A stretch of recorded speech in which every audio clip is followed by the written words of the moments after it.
है क्या? नहीं, अभी 5:30 बजे हैं। अच्छा है, तुम्हें टाइम देखना आता है? तुम भी सीख सकती हो। Kuku TV kids app download करो और एवरीडे कुछ नया सीखो। चंद्रपुर गांव में बिरजू और बबलू नाम के 2 लकड़हारे थे। दोनों पड़ोसी थे। बिरजू और स्वर्णा गरीब थे, लेकिन फिर भी वो लोगों की मदद करते थे। ये लो अम्मा, बेटी, तू रोज मुझ बेकारन को खाना खिलाकर मेरा पेट भरती है। ऊपर वाला तुझे हमेशा खुश रखे। बबलू की बीवी तारा को स्वर्णा की नेकी पसंद नहीं थी। वो स्वर्णा हमेशा नेकी का दिखावा करती है, जब देखो किसी न किसी की मदद करती है। हाँ, बिरजू भी वैसा ही है। सारे गांव वाले बस बिरजू की ही तारीफें करते हैं। हाँ, जिसे देखो बिरजू और स्वर्णा, किसी को हम नजर ही नहीं आते। बबलू और तारा को बिरजू और स्वर्णा से बहुत हसद हुआ करती थी। बिरजू हर रोज सुबह 6 बजे जंगल में लकड़ियां काटने चला जाया करता था। वहीं बबलू आलसी था। वो सूरज के सिर पर आने तक इंतजार किया करता था। अब उठ भी जाओ, आज लकड़ियां इकट्ठी नहीं करनी क्या? उठ गया, जाता हूँ। क्या ये रोज रोज जंगल जाओ और लकड़ियाँ काटो? अगर जंगल जाकर लकड़ियां नहीं काटोगे तो हमारा घर कैसे चलेगा? मैं तो ऐसी जिंदगी से ऊब गया हूँ। बबलू को काम करने का जरा भी दिल नहीं करता, फिर भी वो लकड़ियां काटने जंगल जाया करता था। बिरजू सुबह से शाम तक एक बड़ा दरख्त काट लिया करता था और वहीं बबलू छोटी छोटी शाखों को काटकर कारोबारी की दुकान पर पहुंच जाता था। कारोबारी बड़े दरख्त की अच्छी कीमत दिया करता था, वहीं छोटी छोटी शाखों की कम कीमत मिलती थी। जब कारोबारी बिरजू को ज्यादा पैसे देता तो बबलू को बहुत गुस्सा आता। वो बिरजू हमेशा मुझसे ज्यादा पैसे कमाता है। अगली मर्तबा मैं भी उसकी तरह बड़ा दरख्त काटूंगा और मैं उससे ज्यादा पैसे कमाऊंगा। अगले दिन बिरजू रोज की तरह जंगल निकल गया और उसके पीछे पीछे बबलू भी चल पड़ा। बिरजू जहाँ जाता बबलू उसके पीछे जाने लगा। बिरजू और बबलू घने जंगल में पहुँच गए। यहाँ बिरजू की नजर एक बहुत ही बड़े दरख्त पर गई। इस दरख्त को काटकर बहुत मुनाफा होगा। आज इसे ही काटने की कोशिश करता हूँ। बबलू ने भी एक बड़ा दरख्त तलाश लिया और उसने काटना शुरू कर दिया। आज बिरजू से कब्ल दरख्त काटूंगा और ज्यादा मुनाफा भी कमाऊंगा। बिरजू ने दरख्त के सामने ऊपर वाले को याद किया और फिर अपनी कुल्हाड़ी उठाई, लेकिन जैसे ही बिरजू ने कुल्हाड़ी दरख्त पर वार करने वाला था, वो दरख्त बोल पड़ा। रुक जाओ, मैं एक जादुई दरख्त हूँ। और इतना कहकर पूरा दरख्त सोने का बन गया। सोने के दरख्त की रोशनी से बिरजू की आंखें चुंधिया गई। मुझे इल्म है कि तुम एक लकड़हारे हो और दरख्त काट कर तुम्हारा गुजारा होता है, लेकिन मुझे छोड़ दो। इसके बदले मैं तुम्हें सोने के फल दे रहा हूँ, जिससे तुम्हारी पूरी जिंदगी आराम से कटेगी। शुक्रिया, इतने सोने से तो मैं हर किसी की मदद भी कर सकता हूँ, और फिर कभी पैसों की जरूरत पड़ी तो लौट आना। तुम जैसे नेक इंसान की मदद करके मुझे खुशी हासिल होगी। शुक्रिया। बिरजू वो सारे सोने का फल लेकर चल पड़ा। रास्ते में बबलू ने उसके हाथ में सोने के फल देख लिए। अरे अरे अरे, सोने के फल, वो भी इतने सारे! मालूम होता है बिरजू को कोई जादुई दरख्त मिल गया है। मुझे भी सोने के फल चाहिए। मैं उस सोना देने वाले दरख्त को तलाश कर ही रहूंगा।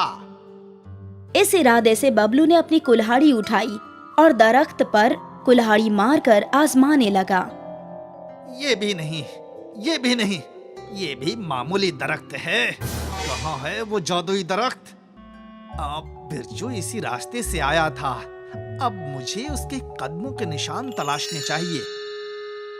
बिरजू के कदमों के निशान का पीछा करके बबलू उस जादुई दरख्त तक पहुंच गया। कदमों के निशान यहाँ खत्म हो रहे हैं। इसका मतलब वो दरख्त यही है।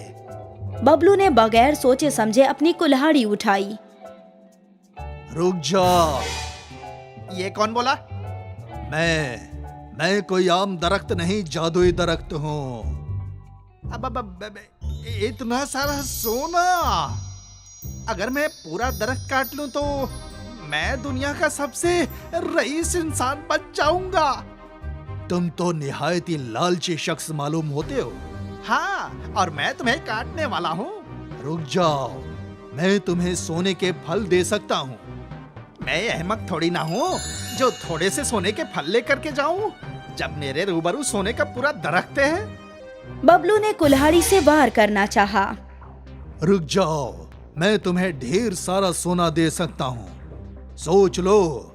अरे नहीं, मैं तुम्हें पूरी तरह से काट लूंगा और सारा सोना फरोख्त कर दुनिया का सबसे रईस इंसान बन जाऊंगा।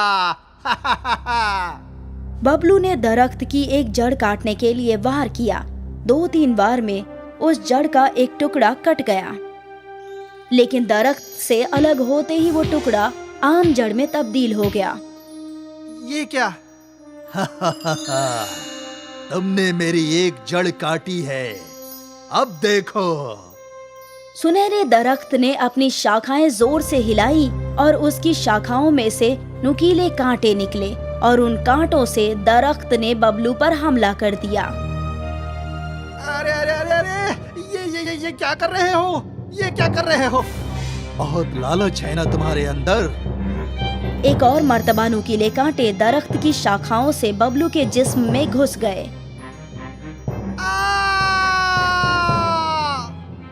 बबलू बुरी तरह से जख्मी हो गया और अपनी जान बचाकर घर की जानिब दौड़ पड़ा।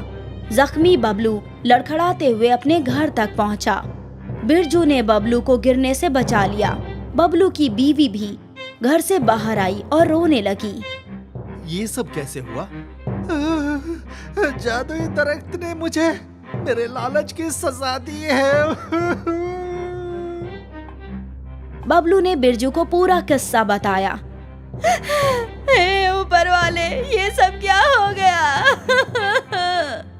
भाभी, आप जरा भी फिक्र ना कीजिए, बबलू जल्दी सेहतयाब हो जाएगा। बिरजू ने बबलू के सारे कांटे निकाले और उन पर मरहम लगाया और उसकी खिदमत की, और इस वक्त बबलू और तारा को अपनी गलती का एहसास हो गया। भाई, मैंने तुम्हारे बारे में बहुत गलत सोचा था, मुझे माफ कर दो। कोई बात नहीं। हम दोनों को आप दोनों से बहुत हसद हुआ करती थी, लेकिन आज जरूरत के वक्त आप ही हमारे काम आए। हम कितने गलत थे। तारा, कोई बात नहीं, हम इंसान हैं, इंसानों से गलतियां होती रहती है। तुम दोनों को अपनी गलती का अफसोस है, यही काफी है। बिरजू को मिले हुए सोने से उसने सारे गांव वालों की मदद की और अब बबलू को उससे कोई परेशानी नहीं थी, ना कोई हसद थी। जादुई सोने के दरख्त ने बबलू को नेकी क्या होती है ये समझा दिया। एक गांव में रिंकू, पिंटू, मोनू और चुटकी नाम के 4 दोस्त रहते थे। स्कूल से लौटने के बाद वो एक ऊंची पहाड़ी की जानिब गिल्ली डंडा खेलने चले जाते। खेल शुरू करने से कब्ल वे ढेर सारी गुफ्तगू किया करते थे।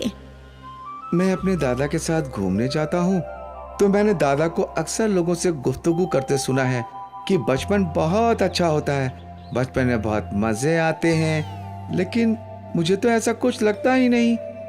हम लोग इस वक्त अपना बचपना जी रहे हैं और हमें तो कोई मजा नहीं आ रहा। हम अपनी ख्वाहिश पूरी करने के लिए पैसे खर्च नहीं कर सकते, खाना भी वही खाना पड़ता है जो घर पर बनता है, ना चाहते हुए भी स्कूल जाना पड़ता है और पढ़ाई करनी पड़ती है।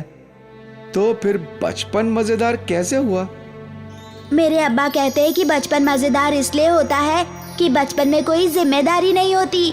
मेरे अब्बा अपने मुलाजमत से बहुत परेशान रहते हैं। वो जिस शख्स की दुकान पर मुलाजमत करते हैं वो बहुत खड़ूस किस्म का है, पैसे देने में बहुत आनाकानी करता है।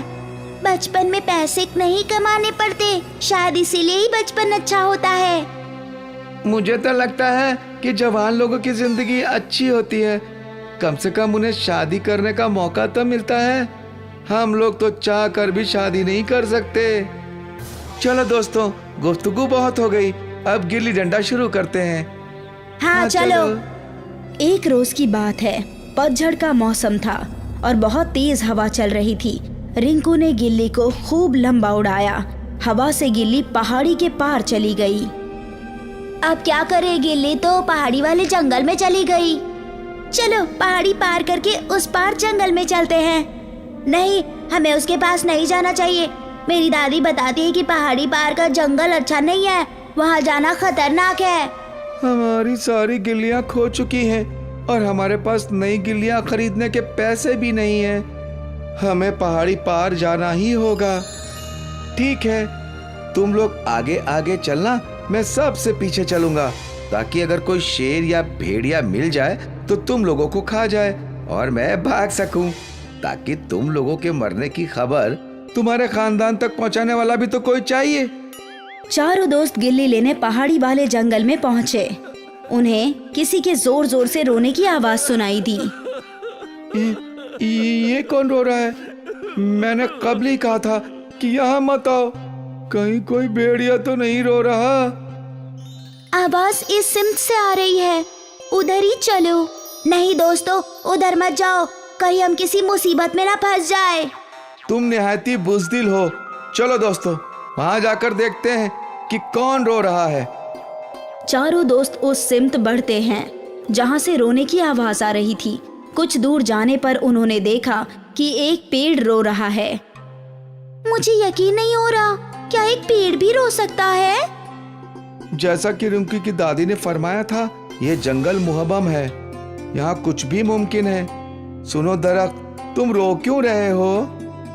कई साल गुजर गए, किसी इंसान ने मुझे छुआ नहीं है। एक इंसान ने ही मुझे यहाँ लगाया था। मैं इंसानों से प्यार करता हूँ, क्या तुम मुझे छुओगे? दोस्तों, हम लोग भी अभी बच्चे हैं। बच्चे हैं तो क्या हुआ, इंसान तो है ही। चलो इस बेचारे पेड़ को छूकर आते हैं, ये तो बस इंसानों का प्यार चाहता है। हमें इस पेड़ के पास नहीं जाना चाहिए, कहीं ये हमें कोई नुकसान तो नहीं पहुंचाना चाहता। इसका रोना इसकी साजिश भी तो हो सकती है। मैं घर वापस जा रहा हूँ। मैं भी जा रहा हूँ। पिंटू और रिंकू खौफजदा होकर भाग गए। मोनू, क्या तुम भी भागना चाहते हो? नहीं, मैं दरख्त के पास जाना भी नहीं चाहता। ठीक है, तुम यहीं रुको, मैं पेड़ के पास जाती हूँ।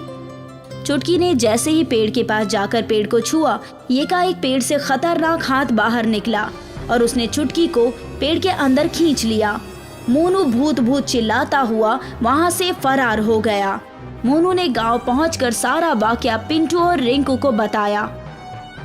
हमें सबसे कब्ल चुटकी के घर चलना चाहिए और उसकी अम्मी को सारा वाकया बता देना चाहिए। तीनों दोस्त चुटकी की अम्मी के पास पहुँचे। मेरी बेटी गायब हो गई और तुम तीनों हिफाजत से लौट आए। तीनों कान खोलकर सुन लो, कहीं से भी मेरी चुटकी को वापस लेकर आओ, वरना तुम तीनों को उल्टा लटकाकर तुम्हारी पिटाई करूंगी। तीनों दोस्त सोचने लगे कि चुटकी को वापस कैसे लाया जाए। हमें फिर से उस रोने वाले पेड़ के पास जाना पड़ेगा और उससे बात करनी पड़ेगी। लेकिन उस दरख्त पे कोई भूत या चुड़ैल रहती है, वो दरख्त हमें भी खा जाएगा। उससे जाकर बात तो करनी पड़ेगी। आखिर इतनी बड़ी चुटकी यकायक गायब कैसे हो सकती है? तीनों दोस्त एक बार फिर से रोने वाले पेड़ के पास पहुंचे। हमारी दोस्त चुटकी कहाँ है? मुझे नहीं पता, कई साल गुजर गए, किसी इंसान ने मुझे छुआ नहीं है। एक इंसान ने ही मुझे यहाँ लगाया था। मैं इंसानों से प्यार करता हूँ। हमें इसकी बकवास पर तवज्जो नहीं देनी चाहिए और इसके अंदर दाखिल होकर देखना चाहिए। रिंकू ने मोनू और पिंटू के कान में कुछ कहा। तीनों दोस्त वापस गए और कुछ देर बाद लौटे। वो अपने साथ कुल्हाड़ियां लेकर आए थे। जल्दी बताओ, हमारी दोस्त चुटकी कहाँ है, वरना हम तुम्हें काट डालेंगे।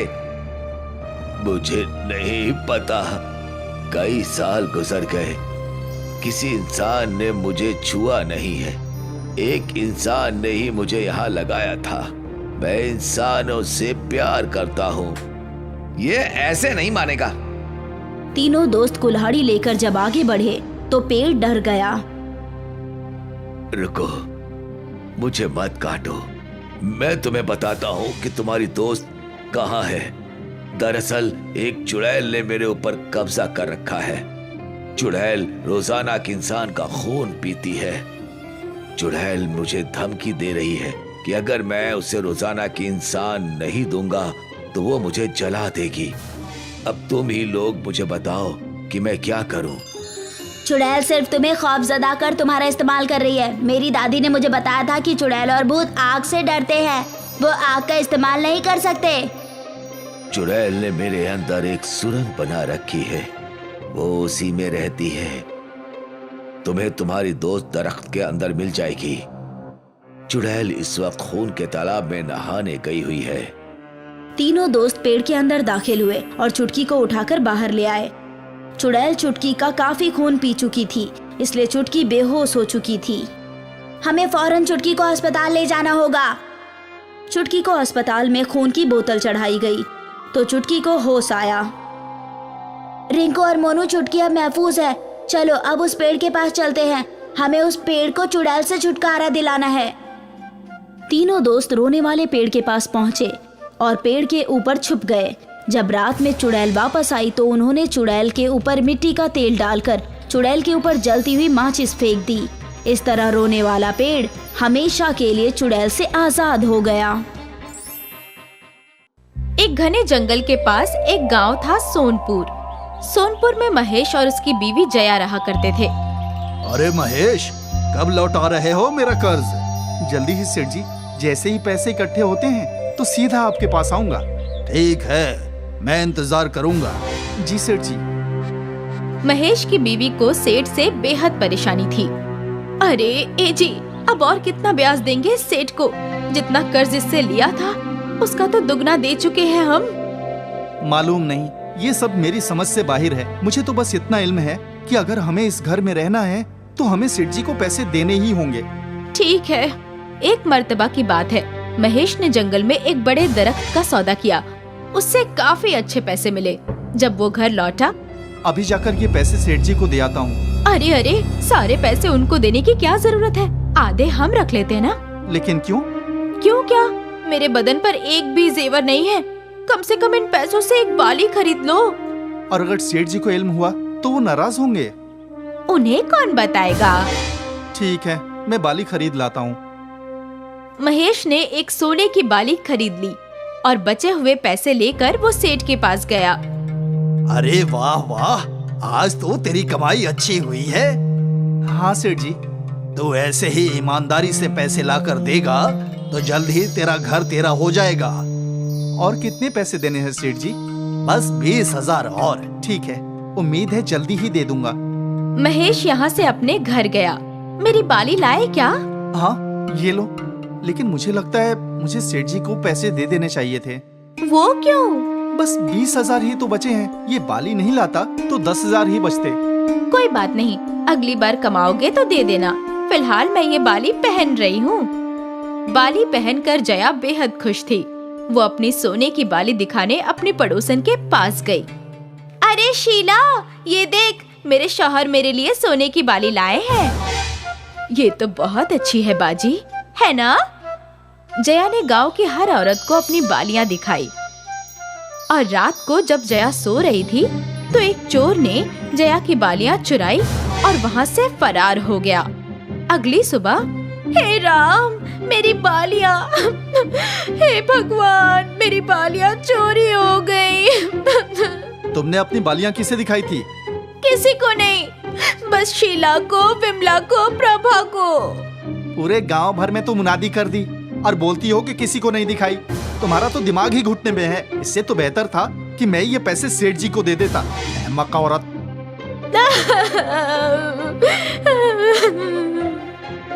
जया के दिल में कोई भी बात नहीं रहती। वो हर बात जाहिर कर देती थी। अगर उसके घर में कुछ अच्छा पकवान भी बने तो सारे गांव को खबर हो जाती थी। अरे महेश भाईजान, आज तुम्हारे घर में खीर बन रही है, हमें नहीं बुलाया? भाई, अब तक तो मैं घर पहुंचा भी नहीं हूँ। मुझे कैसे खबर कि घर में क्या बन रहा है? हमें सब खबर है, जया भाभी ने बताया। महेश तमतमाता हुआ घर पहुंचा। पूरे गांव को इत्तला कर दी कि तुमने खीर बनाई है। इसमें क्या गलत है? बनाई है तो बनाई है।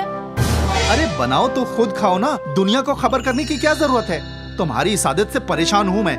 कोई बात खुद तक नहीं रखती, सबका ढिंढोरा पीटती रहती हो। अक्सर महेश जया को डांटता भी था। एक रोज की बात है, महेश जंगल में लकड़ियां काटने गया था। वो एक बहुत तगड़ा दरख्त काट रहा था, तभी उसके पैर में कुछ चुभा। उसने नीचे की मिट्टी खोदी तो उसे एक घड़ा मिला, सोने की मोहरों से भरा हुआ। वाह वाह, मेरे तो नसीब ही खुल गए। हे ऊपर वाले, तेरा लाख लाख शुक्रिया। अभी इसे घर ले जाता हूँ। नहीं नहीं, महेश को जया की बेवकूफी का ख्याल आया। अगर मैं इस घड़े को अभी घर ले गया तो जया सबको खबर कर देगी कि घर में सोने का घड़ा है और सब कुछ चोरी हो जाएगा। नहीं नहीं, मैं ऐसा नहीं होने दूंगा। महेश सोचने लगा कि वो क्या करे। उसे एक तरकीब सूझ गई। महेश ने घड़े को वहीं मिट्टी में दबा दिया और उसके ऊपर एक पत्ता रख दिया। फिर महेश दरिया के पास गया। दरिया से उसने कई मछलियां पकड़ी। इन मछलियों को उसने एक दरख्त पर लटका दिया। फिर एक दरख्त पर उसने बहुत सारी रोटियां लटका दी। पूरा दरख्त उसने रोटियों से भर दिया और फिर वो अपने घर गया। जया, चलो मेरे साथ। कहाँ जाना है? मुझे जंगल में एक घड़ा मिला है जिसमें सोने की मोहरें हैं। घड़ा बहुत ही बड़ा है, तुम मेरे साथ चलो, हम दोनों मिलकर घड़ा ले आएंगे। हाँ हाँ चलो। सोने की मोहरों का घड़ा, वाह वाह। जया और महेश दोनों जंगल पहुँचे। जंगल पहुँचते ही जया का तवज्जो रोटी वाली दरख्त पर गया। हे राम, रोटियों का दरख्त? हाँ, कल तो इस दरख्त से रोटियों की बारिश हो रही थी। ये कोई मामूली जंगल नहीं है, बल्कि जादुई जंगल है। थोड़ी दूर चलने के बाद जया ने वो दरख्त देखा जिस पे मछलियाँ लटक रही थी। मछलियाँ उगाने वाला दरख्त? हाँ, इसे छोड़ो, आगे चलते हैं। कुछ दूर चलने के बाद महेश उसी जगह पहुँचा जहाँ वो सोने की मोहरों का घड़ा था। उसने पत्ते हटाए। हे भगवान, आपने बिल्कुल सही फरमाया था। हाँ, लेकिन अब ये बात तुम किसी से जाहिर मत करना। मैं पागल थोड़ी हूँ जो ये किसी से जाहिर करूँ। हाँ, वो तो मुझे मालूम है। क्या मतलब? कुछ नहीं, चलो घर चलते हैं। दोनों घर लौटे। जया, जाकर कुएं से थोड़ा ठंडा पानी ले आओ। हाँ हाँ, क्यों नहीं। जया घड़ा लेकर घर से बाहर गई और महेश ने घर में गड्ढा खोदकर वो सोने की मोहरों का घड़ा दबा दिया। यहाँ कुएं पर जया को अपनी पड़ोसन शीला मिली। क्या बात है, आज बेहद खुश हो? अब क्या बताऊं, हमारे तो नसीब ही खुल गए। ऐसा क्या हो गया? हमें जंगल में सोने की मोहरों से भरा घड़ा मिला है। क्या? तुम किसी को बताना मत। हाँ हाँ, लेकिन औरतों की बातें कभी रुकी है? शीला ने ये बात आग की मानिंद फैला दी। सेठ जी को भी इस बात की खबर हो गई और सेठ जी सारे गांव वालों के साथ महेश के घर के बाहर पहुँचे। अरे ओ महेश, ओ महेश, अरे बाहर आ। अब क्या हुआ सेठ जी? तुझे इल्म नहीं कि क्या हुआ? तुझे सोने की मोहरों का घड़ा मिला है जो तू सारे गांव वाले से छुपा रहा है। सोने की मोहरों का घड़ा? वो भी मुझे? ये आपसे किसने कह दिया? और कौन कहेगा? तुम्हारी बीवी पूरे गांव वालों से कहती फिर रही है। सेठ जी, मेरी बीवी दिमाग से थोड़ी सी खिसकी हुई है। अगर झूठ लगे तो उसी से पूछिए कि वो कब जंगल गई और क्या क्या हुआ। ठीक है जया, बताओ जंगल में क्या क्या हुआ? हम लोग जंगल पहुँचे। अब मामूली जंगल नहीं, जादुई जंगल। वहाँ एक दरख्त पर रोटियां लटकी थी, करिश्मा था। फिर हम आगे बढ़े तो दूसरी दरख्त पर मछलियाँ लटकी थी और जब हम और आगे बढ़े तो हमें वहाँ पर सोने की मोहरों का घड़ा मिला जो हम घर ले आए। सुना सेठ जी, अगर यकीन नहीं होता तो मेरे घर की तलाशी ले लीजिए। भोला, जा जरा देख घर में कुछ है क्या। सेठ जी के मुलाजिमों ने घर की तलाशी ली, लेकिन उन्हें कहीं भी मोहरों का घड़ा बरामद नहीं हुआ। अब तो आपको यकीन हो गया ना? मेरे पास कोई सोना नहीं है सेठ जी। अगर होता तो मैं आपका कर्ज नहीं अदा कर देता। वो तो है। सेठ जी के साथ साथ गांव वाले चले गए। उनके जाने के बाद महेश के चेहरे पर मुस्कान आई। हाँ, अब आराम की जिंदगी जीऊंगा। कम से कम अब कोई जया की बातों पर यकीन तो नहीं करेगा और मेरा सोना महफूज रहेगा। अरे सुनिए, ये सब हकीकत में हुआ था ना, तो लोग मेरी बात का यकीन क्यों नहीं कर रहे?